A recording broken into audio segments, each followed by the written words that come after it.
জানি না এই ভিডিওটা আমি কী ভয়েস অ্যাকচুয়ালি দেবো বা কী বলবো বা কী বলা উচিত আমি কিছুই জানি না।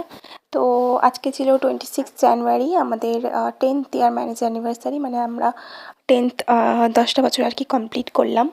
তো এবছর সেরকম কিছুই করিনি, কিছু বলতে একদম কিছুই করিনি। আমরা দুজন দুজনকে উইশ পর্যন্ত করিনি, মানে একটু কদিন আগে ঝগড়াঝাটি হয়েছিল, আমি একটু বেশি রাগারাগি করে ফেলেছিলাম এবং আমি রেগেছিলাম। তো এবছর একদম কোনো আগে থাকতে প্ল্যানিং ছিল অনেক কিছুই, কিন্তু সেগুলো কিছুই এক্সিকিউট হয়নি, বা কোথাও আমরা বেরোইনি, কিছুই করিনি, সারাদিন ঘরেই ছিলাম। একদম নর্মাল একটা ডেইলি দিনের মতন দিনটা কাটিয়েছি। তারপরে রাত্রিবেলা আমি আর রান্না করিনি কিছু। তো রাত্রিবেলা খাবারটাই বর বাইরে থেকে নিয়ে এসেছিলো, তো সেগুলোই এখন আমি ঢালার সময় ভাবলাম যে ভিডিওটা করি।